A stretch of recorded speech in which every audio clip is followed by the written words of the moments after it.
It was a great starting point by identifying opportunities, new opportunities in fintech, and at the same time as well, redefining what is actually fintech.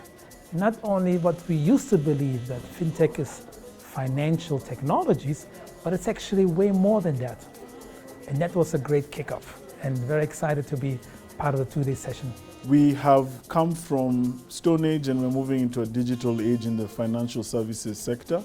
And so the opportunity that exists because of this transition is huge in terms of actual market size and money that can be made. So the return is attractive.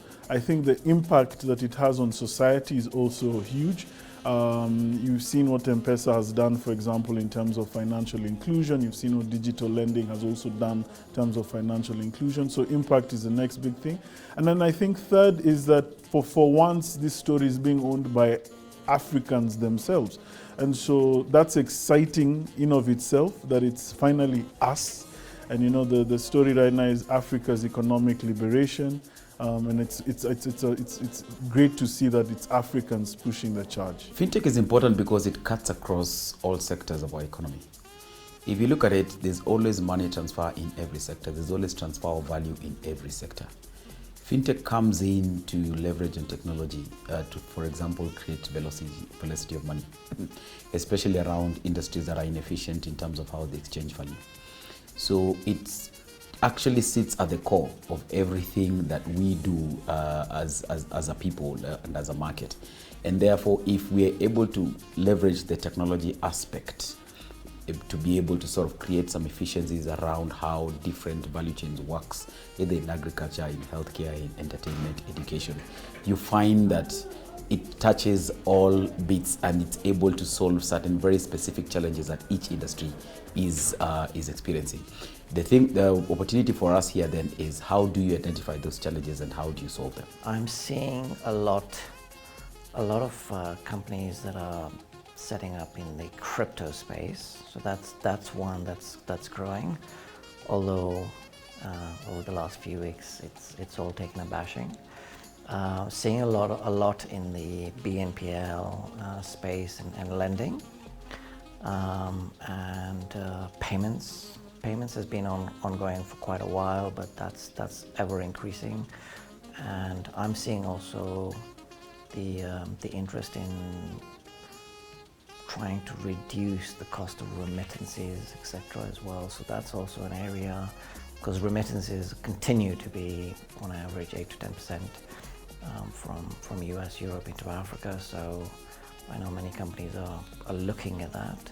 And increasingly, aside from those areas in fintech,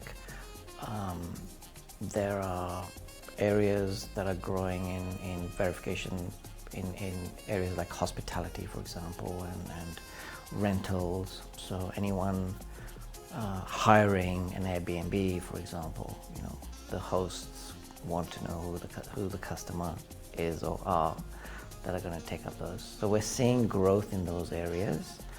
But yeah, the fintech landscape in Africa, certainly BNPL is and neobanking. And you know, good examples recently. Customers are moving towards and switching to neobanking, and some of these neobanks are now keen to expand their services and offer the ability for bill payments and mobile commerce within the same super apps. So you know, there's growth in those areas. I see opportunities in getting the financially underserved, you know, into the banked space. So having traveled across Africa recently, there's still a massive opportunity in the space. And even at today's event, clearly the numbers show that there is a massive scope to get the unbanked into the bank space, and that will improve the space ongoing. I think fintech in terms of technology is so exciting, and I think fintech is the platform that will allow for the future, you know, in terms of accessibility to the digital medium that you need to get to customers along, you know. So, you know, what is fintech at the end of the day?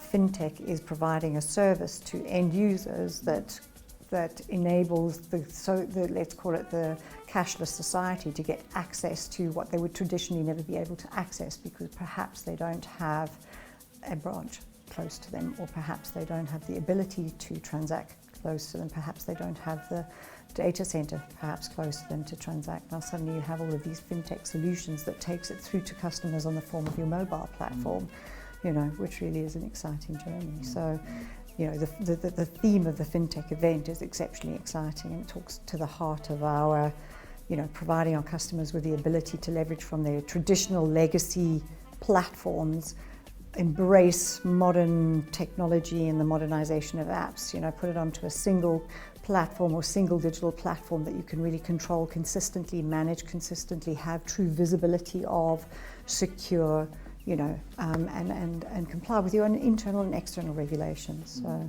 I think for me, we're really in an interesting space. I'm glad that we all survived COVID. We're glad that in Africa it didn't really take us down. We were quite resilient, and it speaks a lot, to the African spirit and who we really are, that we are a resilient people. And then it means then that we've got an opportunity then to rise up. As much as businesses were affected, the individuals still have the strength to move on. And you can see after everything has opened up, everybody's coming back to business, wanting to do more, wanting to do better, putting in a lot of time and effort to get the businesses back up.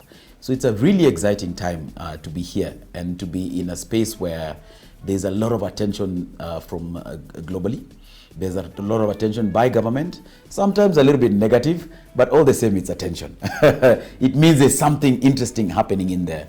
So the question for us is, how do we then drive the conversation towards value? How do we create collaborations that actually generate value, generate revenue for all of us? And most importantly, let us always do the right thing. At times where there's opportunity, great opportunity to pursue something, people want to be a little bit cheeky to get a quick buck. I think it has always been a long-term play. If we want Kenya to remain as the tech central for Africa and to still have all this global light shed on us, I think we need to maintain high levels of integrity in terms of what we build, in terms of how we interact and how we do business. We need to make sure that we are always compliant in terms of regulation, and just generally in terms of the investment that is coming into the country and into the continent. Let us make sure that we actually show returns for this investment, because that is the only way we can prove that we are worth what we are talking about.